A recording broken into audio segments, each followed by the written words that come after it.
Alors un jour, j'étais couché, un après-midi, Dieu me dit, mets-moi de la sorte à l'épreuve et tu verras si je ne veux pas les éclus des cieux. Il dit, ah bon, ça veut dire quoi? Je ne comprenais pas. J'étais converti en quelle année? 73. J'ai 3 ans de conversion. On ne m'a pas enseigné ça. Dieu est en train de m'enseigner. Alors, qu'est-ce que j'ai fait? J'ai acheté un cahier. Dans ce cahier, j'ai dit, mais Seigneur, tu te dis de te mettre à l'épreuve? Moi, je veux te mettre à l'épreuve.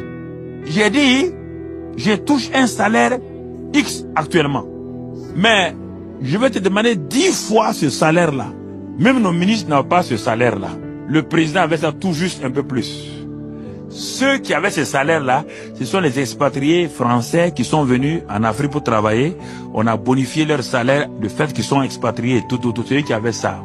Et quand j'ai montré ça, j'ai écrit dans mon cahier, mais Dieu n'a pas ri, Dieu n'a pas dit petit malin. Non, Dieu n'est pas là pour taper la tête des gens en disant, mais qu'est-ce que tu fais comme ça là? Il m'a dit de le mettre quoi? À l'épreuve. J'ai écrit, j'ai posé, et j'ai continué. Une semaine plus tard que j'ai écrit ça, et j'ai commencé à remercier le Seigneur, le ministre du Commerce m'appelle dans son bureau rapidement, urgent. J'arrive, dit, Monsieur Karambiri, nous avons une entreprise de textile ayant 800 ouvriers et tous les cadres sont des expatriés. Nous voulons nationaliser l'usine et on commence la nationalisation par le poste de directeur commercial. Et nous avons pensé à vous.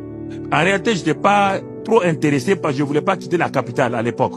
Parce que si tu vas à l'intérieur, on t'oublie, comme on le dit chez nous. Chacun de nous avait une ambition d'être un petit ministre un jour. Mais le ministre me dit, je vous donne une semaine. Allez-y, réfléchissez et revenez. On a prié, mais en réalité, on a négligé ça. Écoute-moi, mon aventure commence là. Je continue, Dieu me dit, mon fils, tu m'as mis à l'épreuve. Maintenant, attends. Quand on met Dieu à l'épreuve, il y a ce qu'on appelle le temps d'attente. Et on attend par la foi. On attend par la foi. On n'attend pas en murmurant. En ce temps-là, Satan vient te dire, tu as tout attendu, fais ceci, et les gens se mettent à faire des choses, et ils annulent le programme de Dieu. J'ai attendu une semaine. Comme le ministre voit que je ne viens pas, il m'envoie le directeur général de l'entreprise qui arrive chez moi. Il dit, Monsieur Karambiri, le ministre m'envoie chez vous pour avoir votre réponse.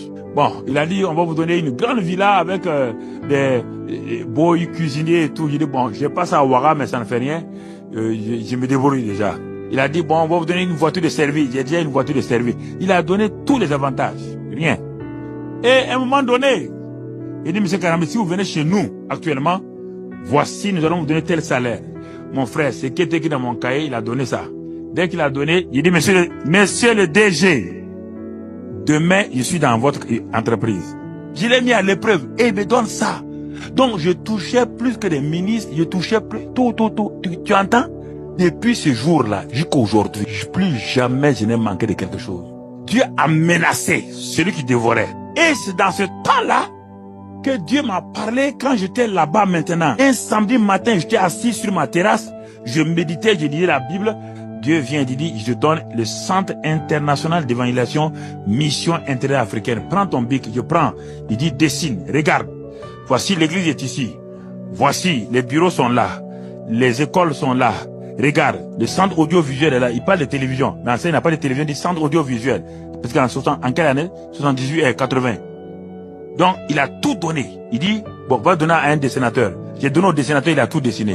Tout ce qu'on fait actuellement a été inscrit depuis 1980 sur un document. Si tu viens dans mon bureau, tu te montres le document. Quand il donnait ça là, quand j'ai vu ça, j'ai ri. Il est à Dieu. Ça là, c'est pas 500 millions, hein. C'est des milliards. Dieu me dit alors, il y a un problème pour ça? Tu as mis à l'épreuve. Moi aussi, je te montre. Voici d'où je suis parti. Et en ce moment-là, il me dit maintenant, je te donne ça. Mais pour que ta foi là puisse t'amener ça, pose un acte précis. Il dit, tu connais Oral Roberts? Il dit, non, je ne connais pas. Il dit, il se trouve en Amérique. Envoie-lui à l'époque $100. $100 seulement. Il dit, mais je n'ai pas son adresse. Dieu me dit, écris seulement Oral Roberts Ministry, Tulsa, Oklahoma. On le connaît partout. J'ai pris un billet de $100. J'ai mis dans l'enveloppe, j'ai fermé. Et j'ai écrit à Oral Roberts. 3 mois après, il me renvoie la réponse. Il dit, de l'Afrique, il n'a jamais vu ça. En 81-82. Il dit, mon fils, ce que tu as fait là, tu vas jamais regretter. C'est dans mon cahier encore de livres où j'ai écrit ça. Je n'étais pas pasteur, hein, j'étais directeur d'entreprise. Les gens se réunissaient dans mon salon. Tu m'entends? Dieu m'a dit, tu auras la plus grande église du Burkina. La provision surnaturelle, les idées. Il a ouvert le ciel. J'ai commencé en tant que directeur, aider les pasteurs des brousses, comme on dit dans les villages. Acheter des toits pour leur église, acheter des fenêtres parce qu'ils étaient pauvres, acheter des motos pour certains. Les idées, les pensées me venaient de tous les côtés. J'ai commencé l'évangélisation dans la ville où j'étais. Les jeunes me suivaient partout. Brusquement, je faisais des réunions, des guérisons, des miracles et des résurrections de morts dans cette même ville-là. Directeur commercial. 6 ans après, il m'envoie une dame de Wiss. Elle vient de Floride. Qui vient chez moi à Ouara. Je n'avais jamais vu l'onction comme ça dans la vie d'une femme. Elle m'a dit, Dieu nous a envoyés. Elle était avec Wenshaw à l'époque. Elle a dit, monsieur, dans 8 ans, Dieu t'envoie dans le monde entier. Il dit, mais moi, je suis assis d'abord en province ici. Elle me dit, dans 8 ans, Dieu m'a montré, tu vas dans le monde entier. Dieu m'avait dit ça. Mais elle est venue confirmer. Tout ça à partir de quoi? C'est ce que je vous dis là. Quand j'ai mis Dieu à l'épreuve, j'ai jeûné et prié, fatigué. Quand j'ai obéi à la parole, c'est en ce moment-là que mon jeûne et ma prière ont été utiles.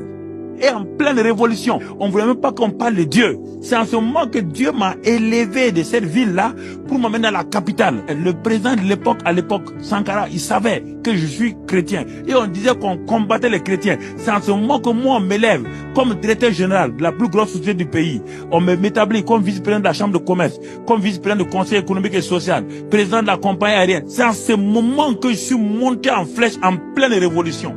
Au moment où on combattait la religion, c'est en ce moment, moi, en appliquant les lois spirituelles, en obéissant à ça, Dieu m'a élevé.